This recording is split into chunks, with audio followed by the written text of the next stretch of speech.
हरि ओम तत्सत।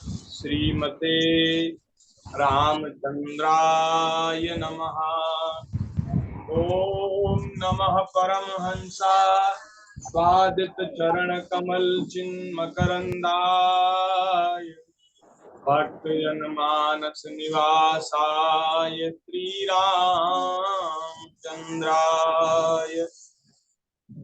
कृष्णाय वासुदेवाय हरे परमात्मने प्रणतक्लेशनाशाय गोविन्दाय नमो नमः। यं प्रव्रजन्तमनुपेतमपेतकृत्यं द्वैपायनो विरह कातर आजुहाव पुत्रेति तन्मयतया सर्वोऽभिनेषु स्तं सर्वभूतहृदयं मुनिमानतोऽस्मि। नारायणं नमस्कृत्य नरं चैव नरोत्तमं देवीं सरस्वतीं व्यासं ततो जयमुदीरयेत्। प्रह्लाद नारद पराशर पुंडरीक व्यासाम्बरीश शुकशौनक भीष्म दाल्भ्यान् रुक्माङ्गदार्जुन वसिष्ठ विभीषणादीन् पुण्यानिमान् परं भागवतान् नमामि। सीतानाथ समारम्भां श्रीरामानन्दार्य मध्यमाम् अस्मदाचार्यपर्यन्तां वन्दे श्रीगुरुपरम्पराम्। गुरुर्ब्रह्मा गुरुर्विष्णुः गुरुर्देव महेश्वरः गुरुर्साक्षात् परब्रह्म तस्मै श्रीगुरुवे नमः। भक्त भक्ति भगवंत गुरु चतुर्नाम बपुएक इनके पद वंदन किए नाशे विघ्न अनेक। चार जुगन में भक्त जे तिनके पद की धूरी सर्वसु सिर धरि राखियों मेरी जीवन मूरी। जय राधा माधव जय जय गिरधारी जय राधा माधव जय जय जय जय गिरधारी जय गोपी जन वल्लभ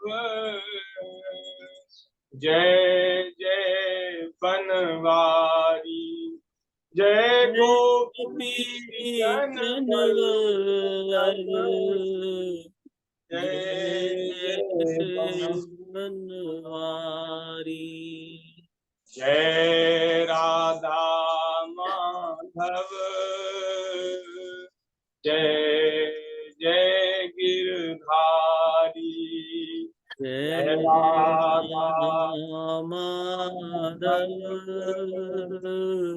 जय जय गिरधारी जय गोपी जन वल्लभ जय जय बनवारी जय गोपी जन वल्लभ जय रास बिहारी जय राधा माधव जय जय गिरधार जय जय गिरधारी जय जय बनवारी जय रास बिहार। श्री वृंदावन बिहारी लाल की जय। जय श्री राधा वल्लभ लाल की जय। श्री 84 कोस ब्रजमंडल धाम की जय। श्री यमुना महारानी की जय। श्री गिरिराज महाराज की जय। श्री वृंदावन धाम की जय। श्रीमद् भागवत महापुराण की जय। सुखदेव जी महाराज की जय। श्री नर नारायण भगवान की जय। श्री वेद व्यास भगवान की जय। श्री सद्गुरुदेव भगवान की जय। सब संत हरि भक्तन की जय। सब विप्रन की जय। गौ माता की जय। जय जय श्री राधे श्याम। जय जय श्री सीताराम। हर हर महादेव। हरि शरणम। नारायण नारायण नारायण। भक्त वांछा कल्पतरु भक्त वत्सल शरणागत वत्सल दीन बंधु दया सिंधु असंख्येय कल्याण गुणगण निलय अकारण करुणा वरुणालय सच्चिदानंद घन स्वरूप परमात्मा श्री वृंदावन बिहारिणी बिहारी जी की अतिशय कृपा करुणा से हम सभी को मनुष्य जीवन का सर्वोत्कृष्ट लाभ सत्संग श्रीमद् भागवत जी की मंगलमयी कथा के माध्यम से प्राप्त हो रहा है।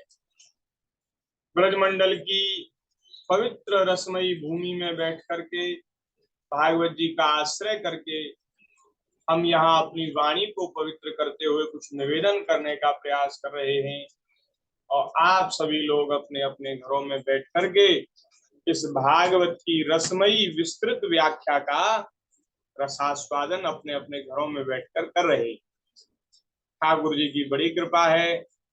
भगवान ऐसी ही कृपा हम सबके ऊपर बनाए रखें। हमें भगवान की कथा नित्य निरंतर कहने सुनने का अवसर प्राप्त होता रहे। श्रीमद् भागवत जी में तृतीय स्कंद में कल हमने 25वें अध्याय की चर्चा करी थी। उसके बाद 26वें 27वें अध्यायों का स्मरण करते हुए हमने 28वें अध्याय में प्रवेश किया था। आज 28वें अध्याय की चर्चा कर रहे हैं।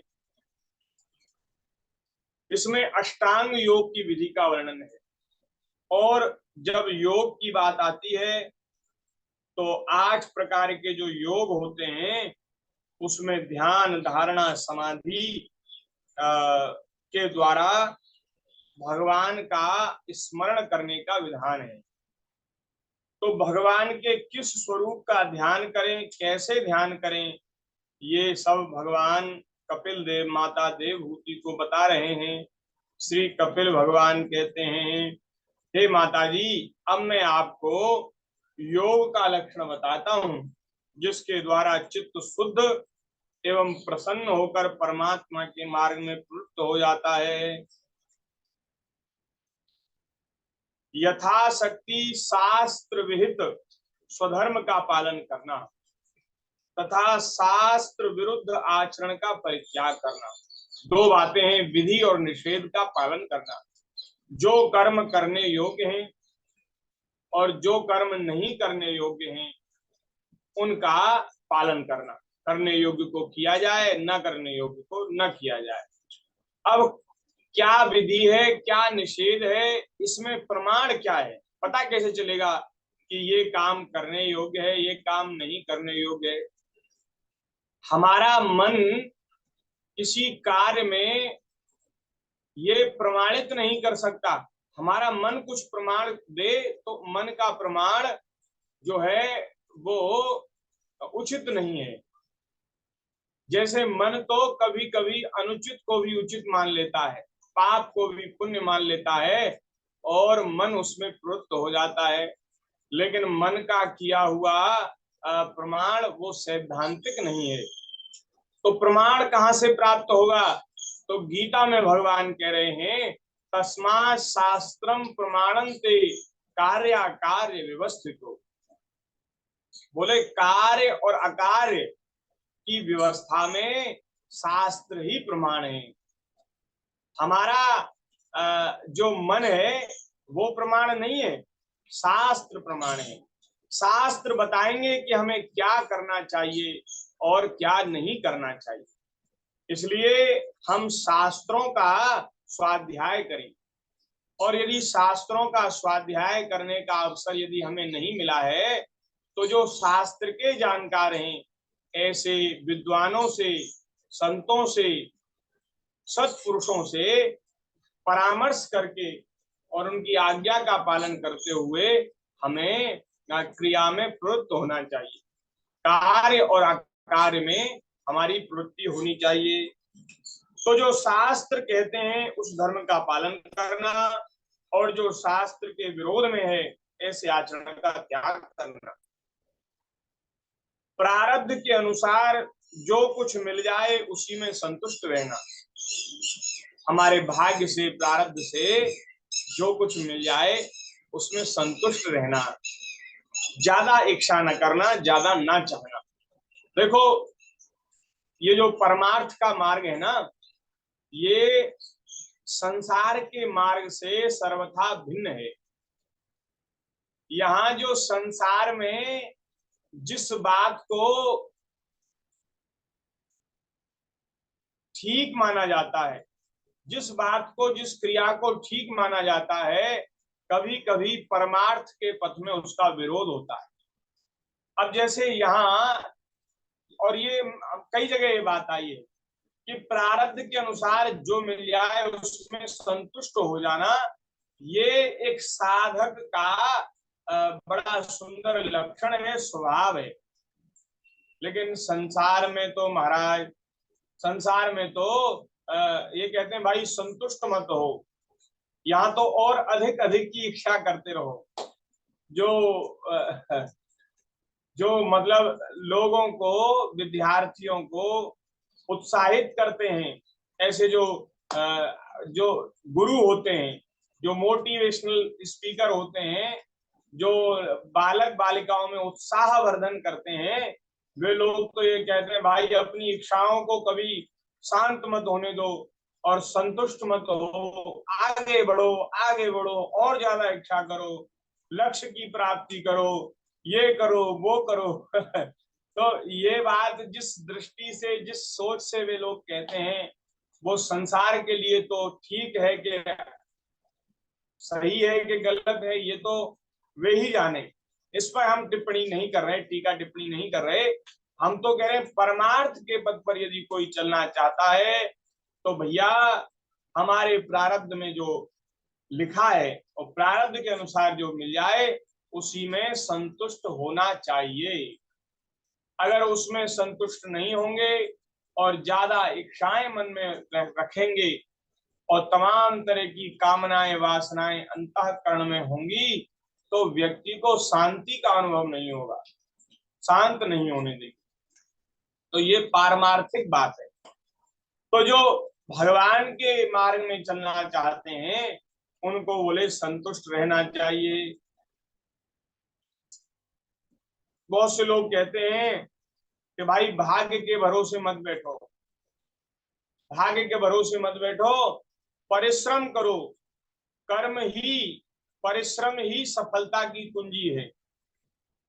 माने प्रारब्ध और भाग्य कुछ नहीं होता। ऐसे लोग जो कर्मवादी होते हैं, कर्म को जो ज्यादा महत्व देते हैं, ऐसे लोग कहते हैं कि प्रारब्ध और भाग्य कुछ नहीं होता, पुरुषार्थ से ही भाग्य बनता है, परिश्रम से ही प्रारब्ध बनता है, ऐसा लोग कहते हैं। और वे कहते हैं भाई भाग्य के भरोसे बैठे रहोगे तो जीवन में कुछ हासिल नहीं कर पाओगे।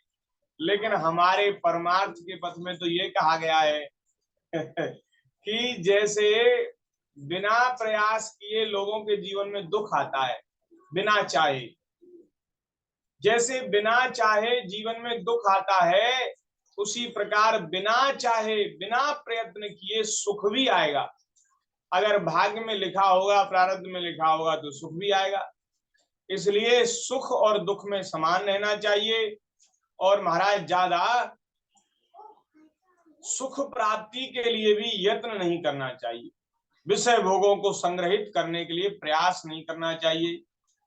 क्योंकि देखो, संसार में ऐसा कोई व्यक्ति नहीं जो दुख चाहे, जो कष्ट चाहे, लेकिन फिर भी जीवन में दुख तो आता ही है। ना चाहते हुए भी दुख आता है, भोगना पड़ता है। बोले जिस प्रकार न चाहते हुए दुख आता है, उसी प्रकार न चाहते हुए सुख भी आएगा। भाग्य में होगा, प्रारब्ध में होगा तो सुख भी आएगा। इसलिए सुख और दुख में ज्यादा बुद्धि न लगानी चाहिए, और जो कुछ भाग्य से, प्रारब्ध से मिल जाए उसमें संतुष्ट हो जाना चाहिए। आत्मज्ञानियों के चरणों की पूजा करना, विषय वासनाओं को बढ़ाने वाले कर्मों से दूर रहना, संसार बंधन से छुड़ाने वाले धर्मों में प्रेम करना, पवित्र और परिमित भोजन करना, पवित्र भोजन करना, और भोजन भी एक सीमा में, एक लिमिट में रहकर करना। ज्यादा भोजन कर लेने से फिर महाराज न कर्म योग सिद्ध होता, न भक्ति योग सिद्ध होता, न ज्ञान योग सिद्ध होता। इसलिए भोजन जो है, ज्यादा भोजन, ये हमारे भजन में, साधन में बाधक है। ज्यादा भोजन नहीं करना, निरंतर एकांत का सेवन करना और निर्भय स्थान में रहना, मन वाणी शरीर से किसी जीव को ना सताना।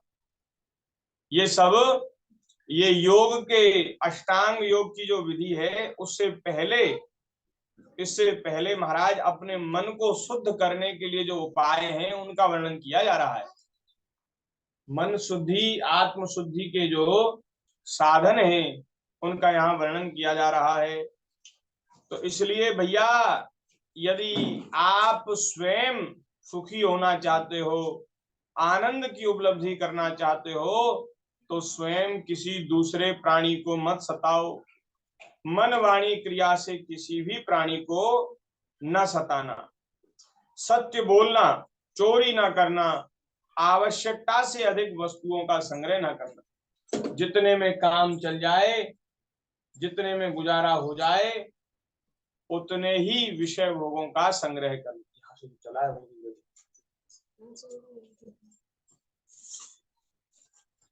तो महाराज आगे कह रहे हैं, ब्रह्मचर्य का पालन करना। गृहस्थों के लिए भी एक ब्रह्मचर्य की विधि है। गृहस्थ में रह करके भी हम गृहस्थों को ब्रह्मचर्य का पालन करना चाहिए। और जो गृहस्थ आश्रम से मुक्त हैं, ब्रह्मचारी हैं, वानप्रस्थी हैं, सन्यासी हैं, उनके लिए तो ब्रह्मचर्य का विधान है। और हमारे लिए भी जो स्त्री पुरुषों के जो संसर्ग के जो सुख हैं, जो विषय हैं, उनका संयमित होकर के सेवन करना, ये गृहस्थों के लिए ब्रह्मचर्य का पालन है। और महाराज बाहर भीतर से पवित्र रहना, तपस्या करना। तपस्या क्या होती है? बोले महाराज, धर्म पालन के लिए कष्ट सहना, धर्म की रक्षा के लिए, धर्म पालन के लिए कष्ट सहना, उसी को तपस्या कहते हैं।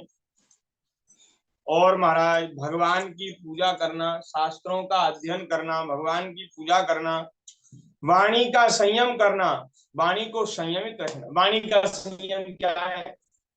वाणी का संयम है कि हम सत्य बोलें, और सत्य भी जो हितकारी हो, मधुर हो, मीठा हो, ऐसा सत्य बोले। ऐसा सत्य नहीं जिससे महाराज किसी दूसरे व्यक्ति को पीड़ा हो, ऐसा सत्य नहीं बोलना। तो सत्य बोले, लेकिन वो भी हितकारी सत्य बोले, मधुर मीठा बोले। ये वाणी का संयम है। उत्तम आसनों का अभ्यास करके स्थिरता पूर्वक बैठना, आसन लगा करके बैठना, उसका अभ्यास करना। देखो, जिनको आसन का अभ्यास नहीं होता ना, उनको महाराज घंटा आध घंटा बैठना भी कठिन होता है। बहुत से लोग कुर्सी पर ही बैठ पाते हैं, वो नीचे आसन लगाकर बैठ ही नहीं पाते। और आसन लगाकर बैठना बहुत आवश्यक है। इसमें योग में तो बहुत आवश्यक है, अष्टांग योग की विधि भगवान वर्णन करें, उसमें तो बहुत जरूरी है। इसलिए हम लोगों को शुरू से ही, बचपन से ही आसन लगाकर बैठने की आदत डालनी चाहिए, अभ्यास करना चाहिए।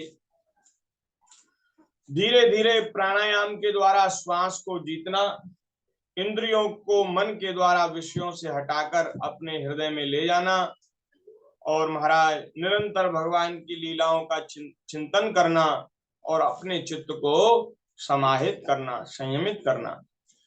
इन साधनों से तथा व्रत दानादि दूसरे साधनों से सावधानी के साथ प्राणों को जीतकर बुद्धि के द्वारा अपने कुमार्गगामी चित्त को, मन को धीरे धीरे एकाग्र करे। परमात्मा के ध्यान में लगावे। ये जो साधन कहे गए ये मन की शुद्धि के साधन हैं, उपाय हैं, जिससे मन शुद्ध हो जाए तो फिर वह भगवान में लग सके, एकाग्र हो सके। फिर उसके बाद पहले आसन को जीतना चाहिए। आसन, प्राणायाम, धारणा, प्रत्याहार, ध्यान और महाराज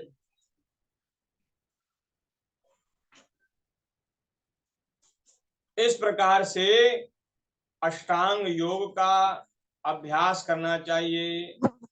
आसन को जीत करके प्राणायाम का अभ्यास करे और महाराज आसन पर जब बैठे तो शरीर को सीधा और स्थिर रखते हुए सुख पूर्वक अभ्यास करे। और प्राणायाम की विधि बता रहे हैं। आरंभ में पूरक, कुंभक और रेचक क्रम से अथवा इसके विपरीत रेचक, कुंभक और पूरक करके प्राण के मार्ग का शोधन करे, जिससे चित्त स्थिर और निश्चल हो जाए।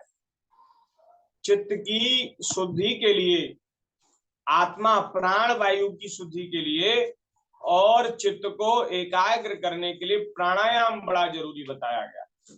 प्राणायाम सभी साधकों को करना चाहिए और वो शरीर के स्वस्थ रहने में भी बड़ा लाभकारी है और मन को संयमित, एकाग्रित करने के लिए भी बड़ा जरूरी है। इसलिए प्राणायाम का अभ्यास करना चाहिए। जिस प्रकार वायु और अग्नि से तपाया हुआ सोना अपने मल को त्याग कर देता है, एकदम चमक जाता है, उसी प्रकार महाराज प्राणायाम से प्राण वायु को जो जीत लेते हैं उनका मन बहुत शीघ्र शुद्ध हो जाता है, बड़ी जल्दी शुद्ध हो जाता है जो प्राण वायु को जीत लेते हैं। अतः योगी को उचित है कि प्राणायाम से वात पित्त आदि जनित दोषों को, धारणा से पापों को और प्रत्याहार से विषयों के संबंध को और ध्यान से भगवत विमुख करने वाले राग द्वेष आदि दुर्गुणों को दूर करे। और महाराज फिर नासिका के अग्र भाग में दृष्टि जमा कर इस प्रकार भगवान का ध्यान करे। भगवान की मूर्ति का ध्यान करना चाहिए। लसत पंकज किंजल कपीत कौशेय वाससम श्रीवत्स वक्षसम भ्राजत कौस्तुभा मुक्त कंधरम। भगवान का मुख कमल आनंद से प्रफुल्लित है, नेत्र कमल कोश के समान रत्नारे हैं, शरीर नील कमल दल के समान श्याम है, हाथों में शंख चक्र गदा धारण किए हैं। और जो ठाकुर जी ने वस्त्र धारण किया है वो कैसा है? बोले कमल की जो केसर होती है, पीली पीली केसर होती है, ऐसा महाराज ठाकुर जी ने पीतांबर धारण किया हुआ है, रेशमी वस्त्र लहरा रहा है। ठाकुर जी के वक्ष स्थल में लक्ष्मी जी का स्थान है, जिसे श्रीवत्स चिन्ह कहते हैं। और गले में कौस्तुभ मणि झिलमिला रही है।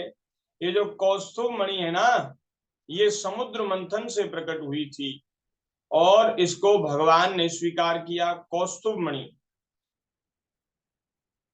ये बड़ी महाराज सुगंधित एक मणि है, इसको भगवान ने धारण किया। ठाकुर जी इसको अपने गले में धारण करते हैं।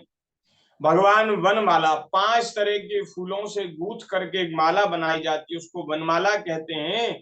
और वो महाराज भगवान उसको धारण करते हैं तो वो इतनी लंबी है कि वो चरणों तक लटकती है वनमाला, जिसके चारों ओर पुष्पों की सुगंध से मतवाले होकर भोरे गुंजार कर रहे हैं, मधुर मधुर बोल रहे हैं।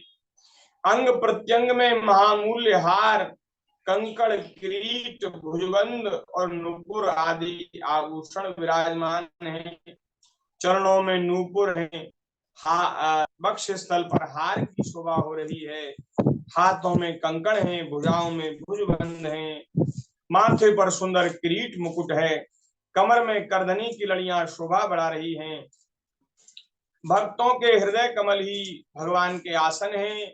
उनका दर्शनीय श्याम सुंदर स्वरूप अत्यंत शांत एवं मन और नयनों को आनंदित करने वाला है।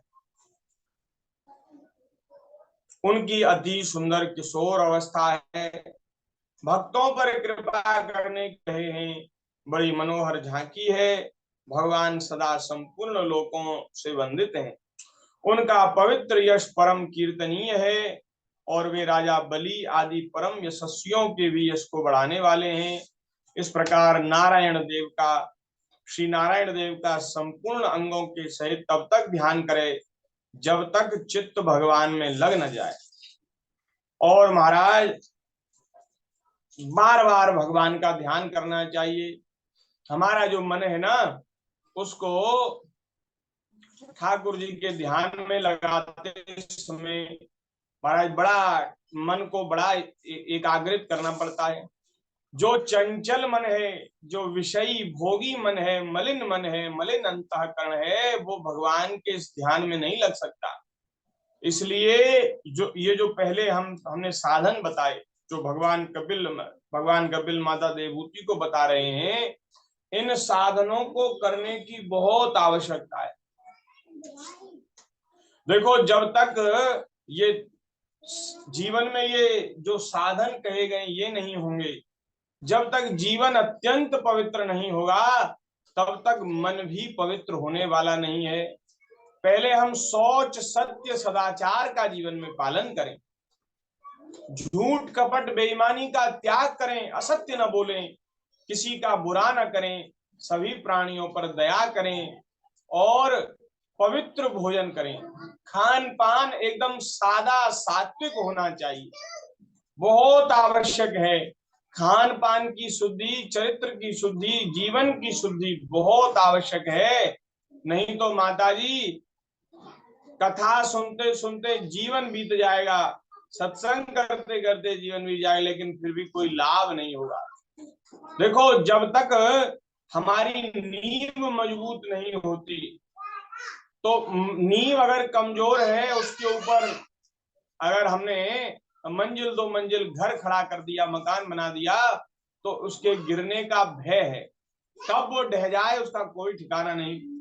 लेकिन अगर नींव मजबूत है तो उसके ऊपर फिर आप कितना भी बनाते जाओ, 4 मंजिल, 6 मंजिल, 10 मंजिल। आपके दिल्ली में तो 20-20 मंजिल की बिल्डिंग है, तो वो कैसे हैं? उनकी जो नींव है, उनका जो फाउंडेशन है वो मजबूत है। तो ये जो वैदिक सदाचार है, शास्त्रीय सदाचार है, इसका पालन हमारे जीवन में एक मजबूत नींव का काम करता है, फाउंडेशन बना। भक्ति महारानी अंतःकरण में, हृदय में विराजेंगी, उससे पहले उनके रहने के लिए जो स्थान है वो तैयार होना चाहिए। अंतःकरण की स्थिति ऐसी होनी चाहिए कि इन साधनों से, इन सुंदर गुणों से, लक्षणों से अंतःकरण पवित्र हो जाए, चित्त शुद्ध हो जाए, तो भक्ति महारानी विराजमान हो जाए। और जीवन में सच्चाई नहीं, पवित्रता नहीं, और हम केवल भक्ति की बात करें, लंबी चौड़ी ज्ञान वैराग्य भक्ति की चर्चा करें, तो उससे कोई लाभ नहीं होने वाला। इसलिए यहाँ भगवान कह रहे हैं भैया कि भगवान के स्वरूप में, ध्यान में इस तरह मन को लगाना बड़ा कठिन है। ये उन्हीं के द्वारा संभव है जिनका मन जो है विविध प्रकार के साधनों को करके पवित्र हो गया है। और ये चित्त शुरू में भगवान के ध्यान में लगने से थोड़ा सा अभ्यास न होने के कारण जल्दी से लगता नहीं, बार बार हटता है। तो हट जाए तो दोबारा फिर लगाना चाहिए। एक बार हट जाए मन तो दोबारा भगवान में लगाना चाहिए, और फिर अभ्यास के द्वारा धीरे धीरे चित्त को भगवान के ध्यान में स्थिर करना चाहिए। भगवान की लीलाएं बड़ी दर्शनीय हैं।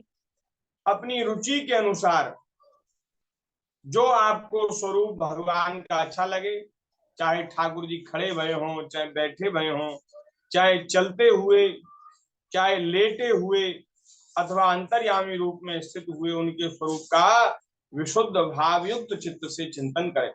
जो लीला आपको अच्छी लगती है, उस लीला के अनुसार आप भगवान का ध्यान कर सकते हैं।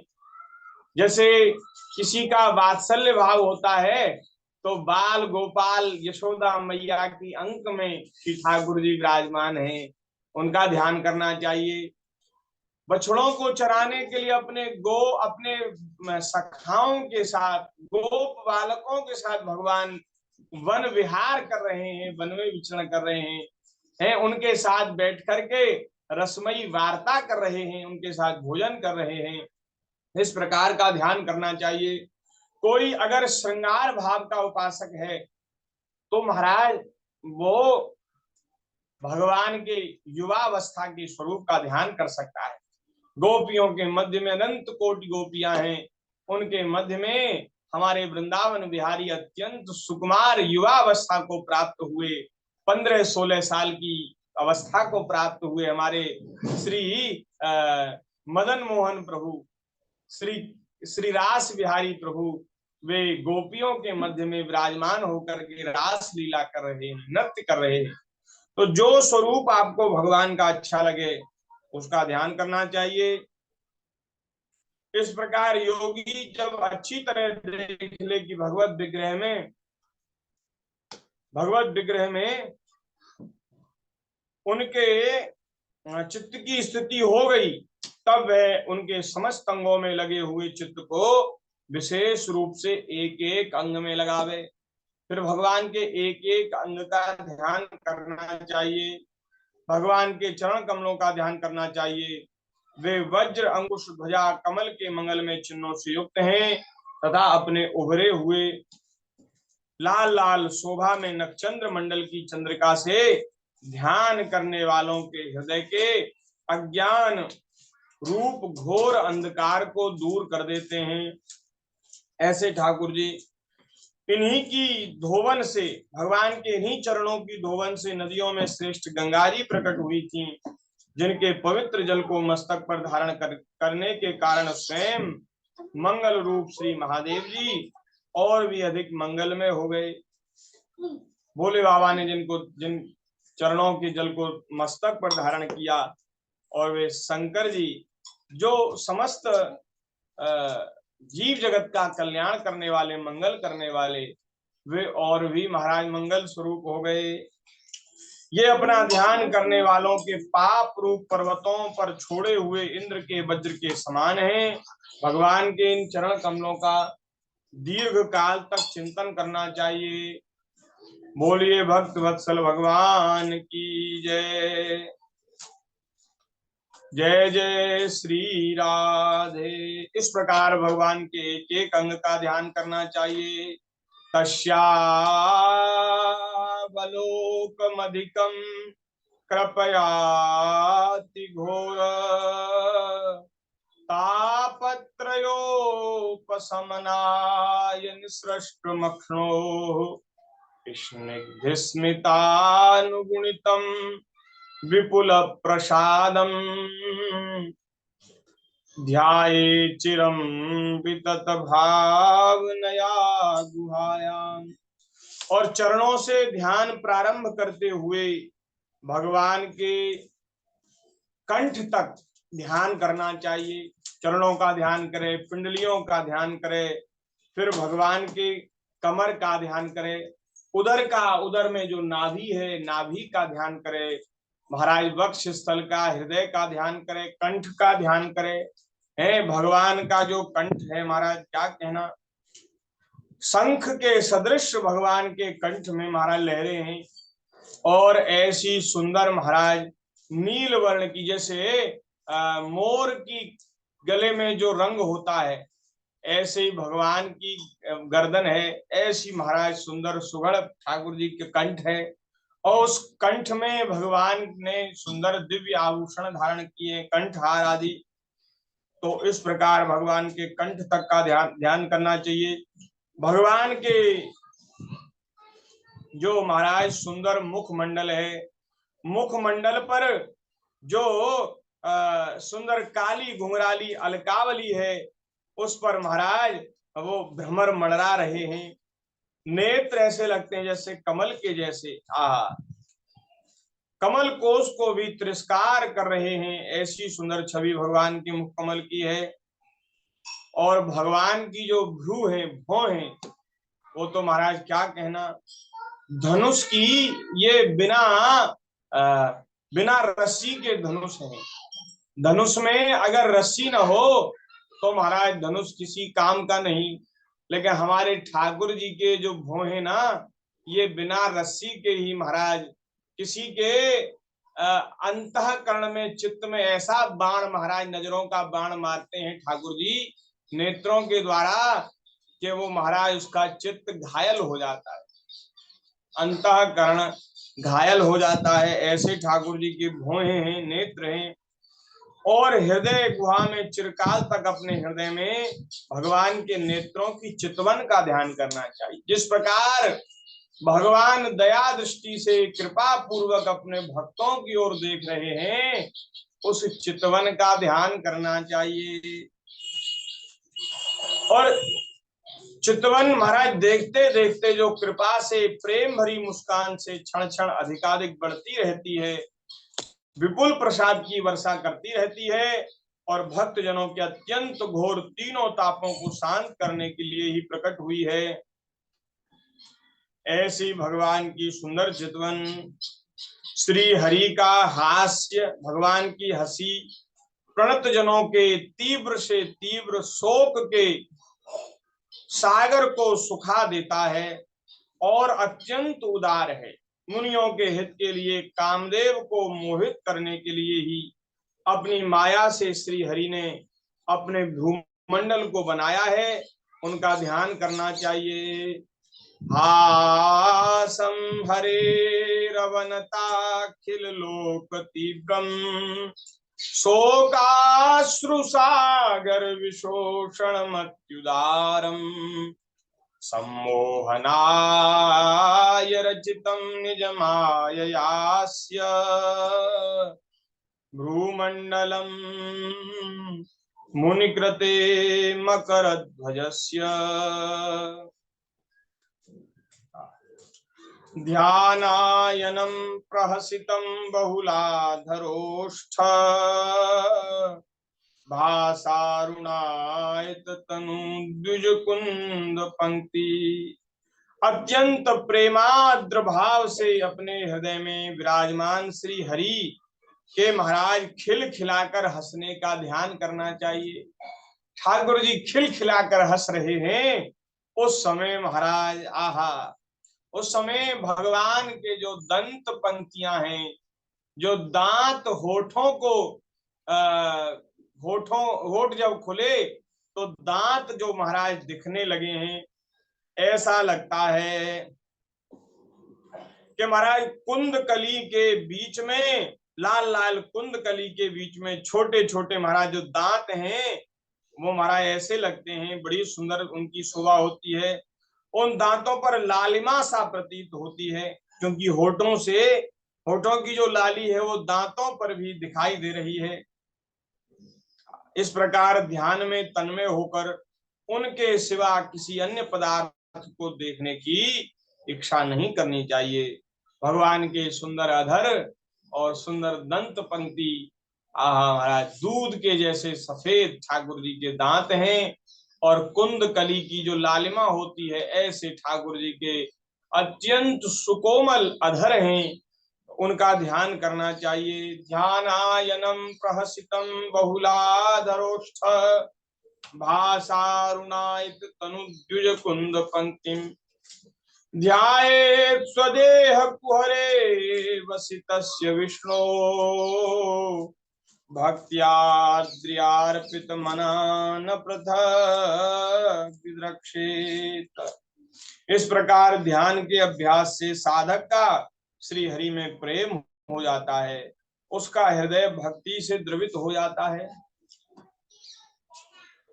तो महाराज कथा सुनने के बाद ठाकुर जी के नाम का स्मरण करना है, भगवान के नाम का जप करना है और ये भगवान के सुंदर स्वरूप का ध्यान करना है।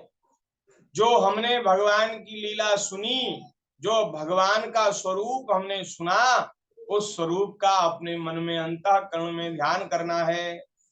जब महाराज साधक किस प्रकार भगवान का ध्यान करता है ना, तो ठाकुर जी में बड़ी जल्दी प्रेम हो जाता है, उसका हृदय भक्ति से द्रवित हो जाता है, शरीर में आनंदातिरेक के कारण रोमांच होने लगता है उत्कंठा जनित प्रेमाश्रुओं की धारा में वह बार बार अपने शरीर को नहलाता है और फिर मछली पकड़ने के कांटे के समान श्री हरि को अपनी ओर आकर्षित करने के लिए वो अनेक प्रकार के साधन करता है और धीरे धीरे अपने चित्त को सभी संसार की वस्तुओं से हटा लेता है।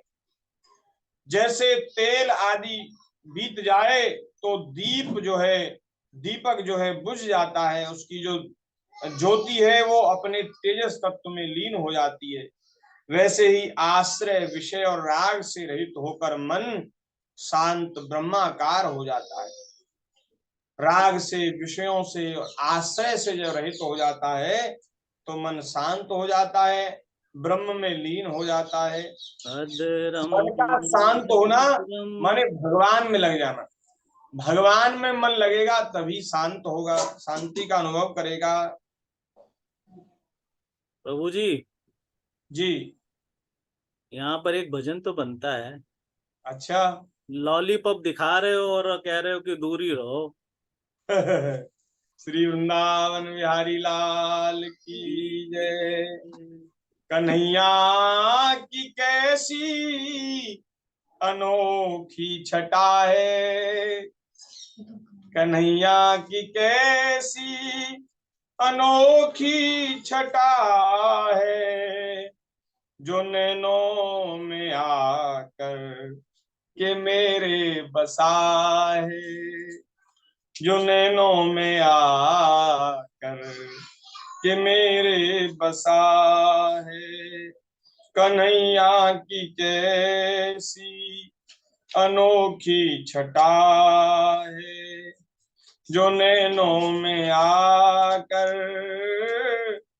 के मेरे बसा है। ये भजन एक दिन पहले और गाया था, लेकिन फिर भी महाराज बड़ा सुंदर भाव है, तो इसलिए इसको दोबारा स्मरण कर रहे हैं। कन्हैया की कैसी अनोखी छटा है, जो नैनों में आके हमारे बसा है। सुना है ये जब से वो आनंद में है, सुना है ये जब से वो आनंद में है, तभी से मेरा मन उन्हीं में लगा है, तभी से मेरा मन तुम्हीं में लगा है। कन्हैया की कैसी अनोखी छटा है, नैनों में आके हमारे बसा है, जो नैनों में आके हमारे बसा है। एक मीरा जी का पद है, मीरा जी कह रही हैं, ठाकुर जी का जो सुंदर स्वरूप है महाराज, वो महाराज ऐसा है कि मन को लुभा लेता है। मीरा जी कह रही हैं, या मोहन के में रूप लुभानी, या मोहन के में रूप लुभानी। ऐसा सुंदर स्वरूप है कि मन को मोहित कर लेता है। सुंदर बदन कमल दल लोचन, सुंदर बदन कमल दल लोचन, बाकी चितवन मंद मुस्कानी, बाकी चितवन मंद मुस्कानी, या मोहन के में रूप लुभानी, या मोहन के में रूप लुभानी। जमुना के नीरे तीरे धेनु चरावे, जमुना के नीरे तीरे धेनु चरावे, बंसी में गावे मीठी बानी, बंसी में गावे मीठी बानी।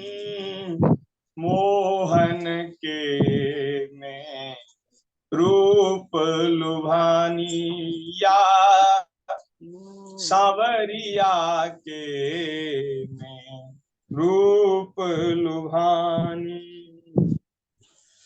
तन मन धन गिरधर पर बारूं, तन मन धन या गिरधर पर बारूं, चरण कमल मीरा लपटानी, चरण कमल मीरा लपटानिया। मोहन के में रूप लुभानी, या मोहन के में रूप लुभानी। मोहन बस गए मेरे मन में, मोहन बस गए मेरे मन में। लोक लाज कुल कान छूट गई, या की नेह लगन में। मोहन बस गए मेरे मन में, जित देखूं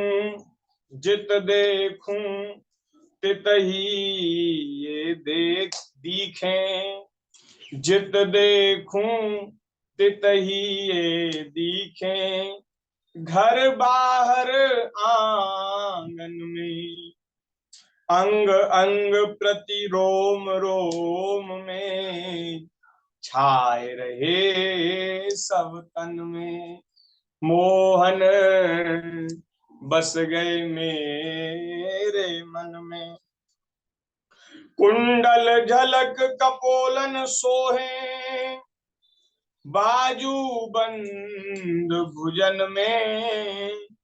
कंकन कलित ललित मणिमाला, नूपुर धुनी चरणन में। चपल नयन भ्रकुटी वर बांकी, ठाड़े सघन लतन में। चपल नयन भ्रकुटी वर बांकी, ठाड़े सघन लतन में। नारायण बिन मोल बिकी में, नारायण बिन मोल बिकी में। या की नेक हसन में, अरे या की नेक हसन में। मोहन बस गए मेरे मन में, श्री मोहन बस गए मेरे मन में। अनुपम माधुरी जोड़ी हमारे श्याम श्यामा की। अनुपम माधुरी जोड़ी हमारे श्याम श्यामा की। रसीली रस भरी अखियां, रसीली रस भरी अखियां हमारे श्याम श्यामा की। अनुपम माधुरी जोड़ी हमारे श्याम श्यामा श्यामा की अनुपम माधुरी जोड़ी हमारे हरे श्याम श्यामा की।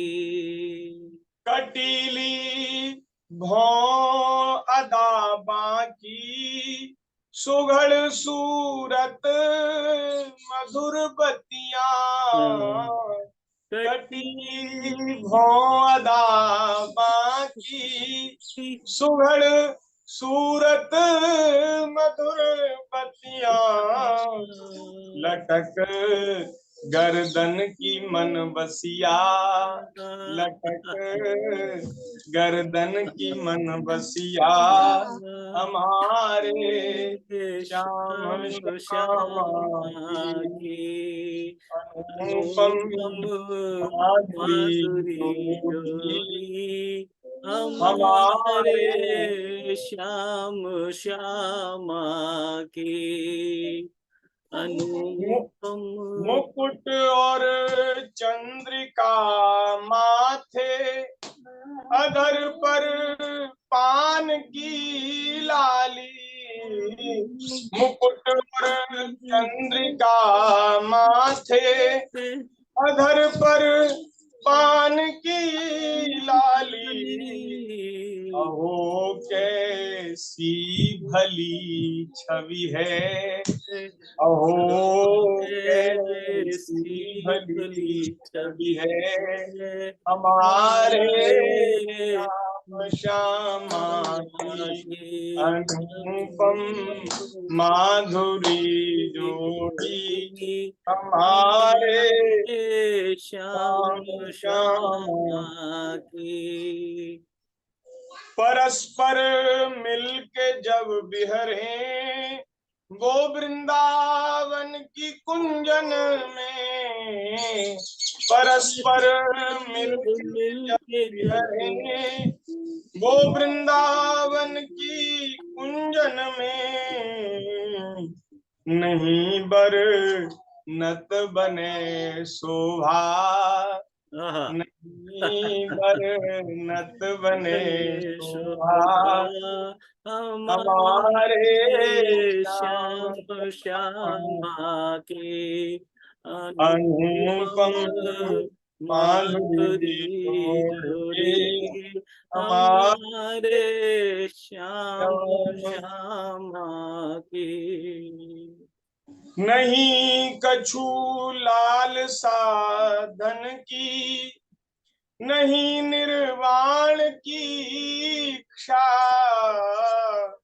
नहीं कुछ लाल साधन की नहीं निर्वाण की इच्छा सखी श्यामा यही चाहे सखी श्यामा यही चाहे सुयस हो श्याम श्यामा की अनुपम माधुरी जोड़ी हमारे श्याम श्यामा की अनुपम माधुरी जोड़ी हमारे श्याम श्यामा की हमारे श्याम श्यामा की हमारे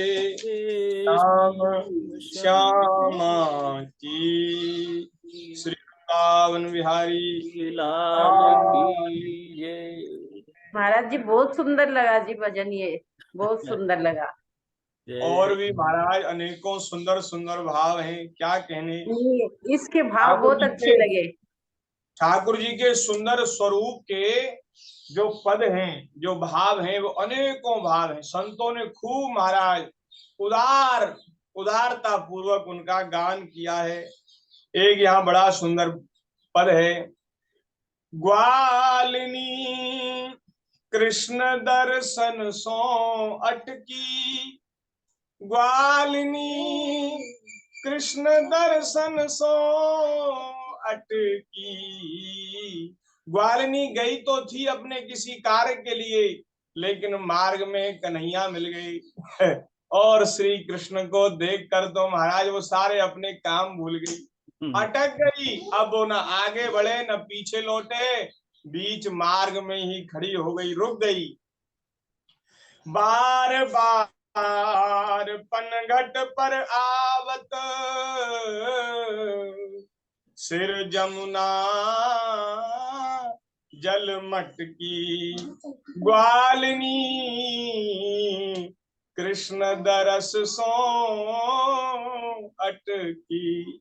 अब जैसे तैसे वो महाराज जमुना जी की ओर गई और वहां से मटकी, जल की मटकी भर के लाई। अब वो घर आ गई, अब उसका घर मन नहीं लगे।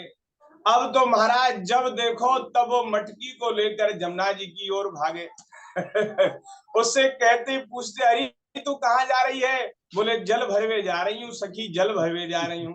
अरे तुझे दिन भर हो गया जल ढोते ढोते, थकी नहीं? कितना जल जरूरत है तुम्हें, कितने जल की जरूरत है? अरे वो महाराज खाली मटकी लेके जाती है, खाली मटकी लौटा लाती है।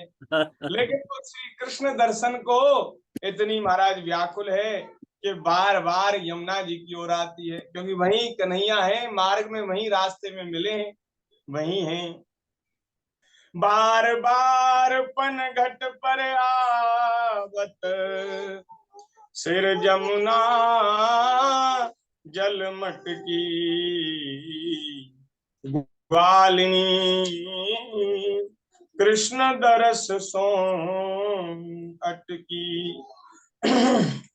मनमोहन को रूप सुधा निधि, मनमोहन को रूप सुधा निधि, पिबत प्रेम रस गटकी।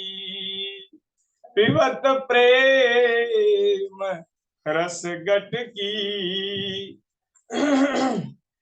गुणमन कृष्णदास धन धन्य राधिका, लोक लाज सब पटकी। लोक लाज सब पटकी।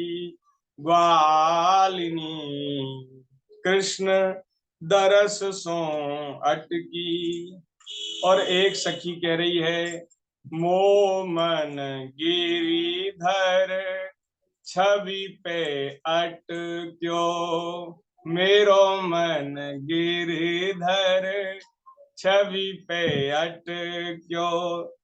ललित त्रिभंग चाल पे चली के, ललित त्रिभंग चाल पे चल के, चिबुक चारु गड़ी छट क्यों, मोमन गिरिधर छवि पे अटक्यो।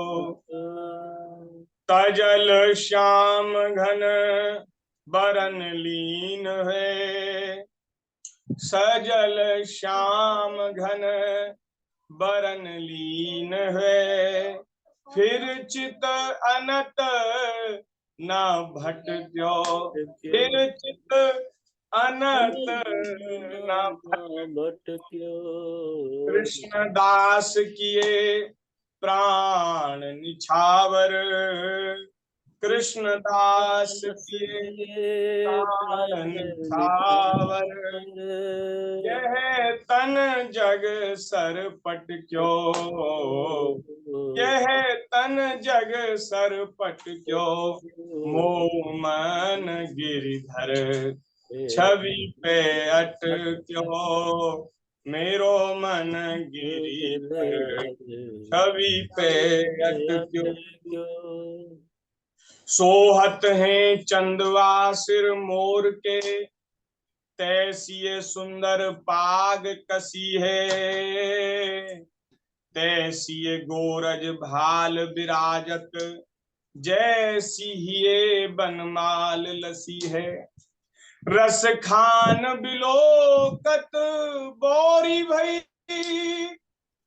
रस खान बिलोकत बोरी भई, द्रग मूंद के ग्वाली पुकारी हसी है। खोल री नैनन खोलो कहाँ, अरे खोल री नैनन, अरे नेत्रों को क्यों बंद कर लिया, नेत्र खोलकर श्याम सुंदर का दर्शन करो।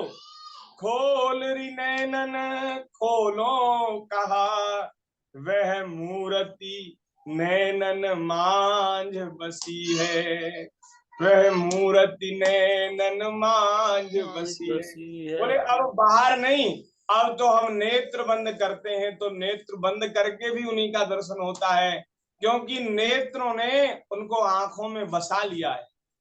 उनको आंखों में वो ऐसे बस गए जैसे फोटो खींच गया, फोटो खींच करके आंखों ने रख लिया है।